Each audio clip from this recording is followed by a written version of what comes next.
Buckle up! We're about to dive into a tale that's more twisted than a pretzel factory, a country where the youth are rebelling by doing nothing. Welcome to China, where let it rot isn't just a forgotten sandwich in the back of your fridge, it's a whole movement. What? The Chinese government more headaches than a national ice cream eating contest. Let's unpack this fortune cookie of chaos, shall we?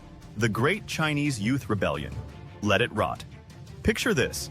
You're the Chinese government sitting pretty on your dragon throne when suddenly your youth decide to pull the ultimate, you can't fire me, I quit. A movement called Bai Lan, which means let it rot. It's like they're treating their future the way most of us treat our New Year's resolutions by February. This rebellion is so unique that even the all-powerful Chinese Communist Party, CCP, is scratching its head. It's like trying to use chopsticks to eat soup. They just can't seem to get a grip on it. The movement is so widespread that it got 91 million views on Weibo in just 6 months. That's more views than a video of pandas doing the Macarena. But why are these youngsters so frustrated?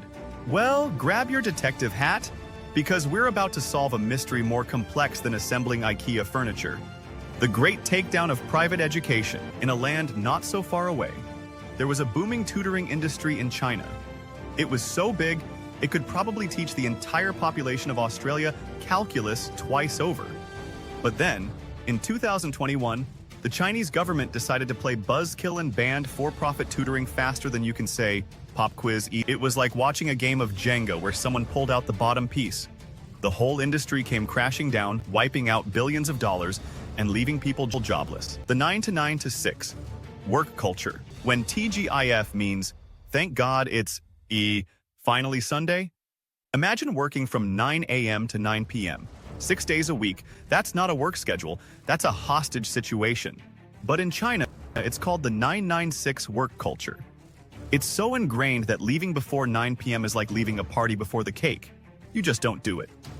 The younger generation in China is looking at this and saying, yeah, no. They've seen other lifestyles and prefer something more flexible.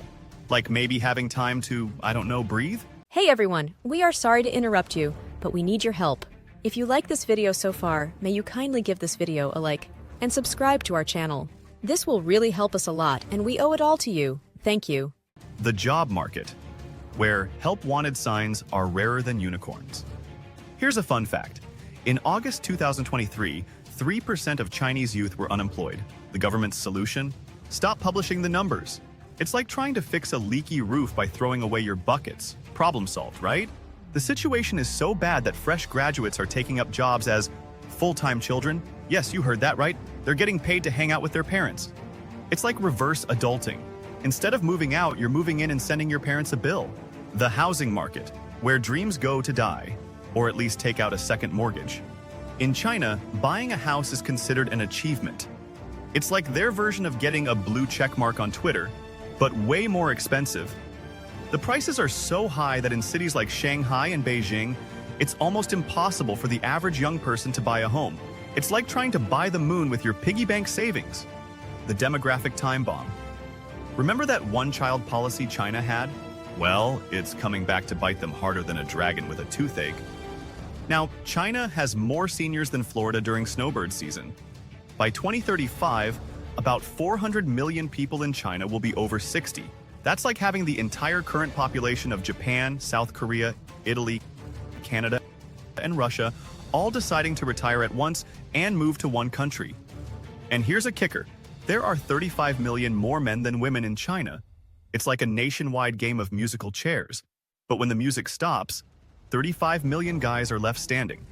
The economic roller coaster. When made in China becomes stayed in China. China's economy is showing signs of a slowdown that's more surprising than finding out fortune cookies aren't actually Chinese. They're experiencing deflation. Yes, you heard that right.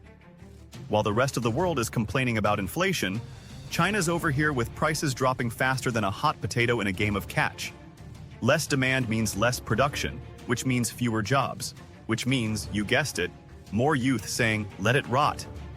The population puzzle, when the more the merrier becomes, oops, we overdid it. China's population situation is like a game of Tetris where all the pieces are shaped wrong. They've got 280 million people over 60, which is like having a country the size of Indonesia decide to retire all at once. The government tried to fix it by allowing people to have more kids, but it turns out that after decades of being told to have only one child, people aren't exactly rushing to start their own soccer teams. It's like telling someone who's been on a strict diet for years that they can suddenly eat all the cake they want. They might be a bit hesitant. So there you have it, folks. China's youth rebellion is more complex than what we can see from the surface. From work cultures that make workaholics look lazy to a housing market that's more inflated than a bounce house, it's no wonder the young folks are saying, let it rot? Will China figure out this puzzle? And what do you guys think? Can the government motivate their youths again? Please put it in the comment below. We would love to hear your thoughts. Thank you so much for making it this far. If you like this video, may you kindly give this video a like and subscribe to our channel. This will really help us a lot and we owe it all to you. Thank you. And as always, stay blessed.